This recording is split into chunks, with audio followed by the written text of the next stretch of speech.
In this tutorial, we're going to be defining rate of return, an important term for you to understand. Start on your home page and select View a Statement. From there you can select and view an online statement of your own. We're looking here at a sample statement. Come down to Investment Performance, and we will first look on that top horizontal where we see 4 columns that we'll really be focusing on today. Total return for the quarter and the year, and annualized total return for the last 5 years and 10 years. Let's define total return. It is the return or performance of an investment over a certain time period, and it can reflect dividends, interest, plus any gain or loss in the market value of the investment. With that said, let's scroll down and look at Sample Retirement Fund J for our example. On the right-hand side of that line, you see that this is a target date fund, which is why I chose it for our example. It is diversified among cash, bonds, and stocks, and it is diversified according to an employee's date of birth. In other words, when you select a target date fund, you're selecting an investment that has a mix of investments within it appropriate for someone of your age. Looking at these columns of interest, we see that over the last quarter, Fund J was up. In other words, it gained a little over 5.5%.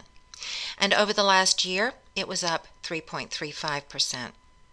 That tells us that during the past year, there were some quarters in which this fund did not perform as well as it did over the most recent quarter.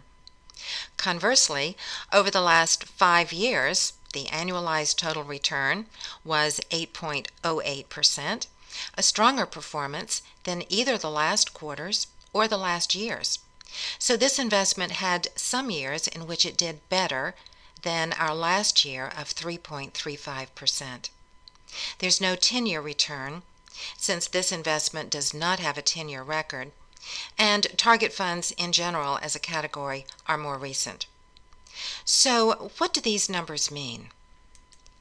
Do you recall that our target fund is a mix of cash, bonds, and stocks?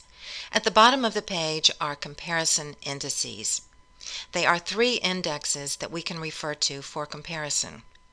The top one is a large cap index, meaning that it is a stock fund or a stock index.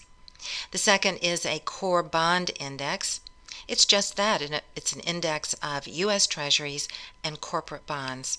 And then we have a cash index. It's always wise to consider total returns over an extended period of time and not to react to daily or monthly fluctuations. And we see that Fund J over the last 5 years actually has a stronger performance than any of our 3 indexes. So keep an eye on the total return of your investments, and when comparing them to benchmarks, make sure that you are comparing stock investments to stock indexes and bonds to bonds. Stocks and bonds react to different market and economic conditions, and often they move independently of each other.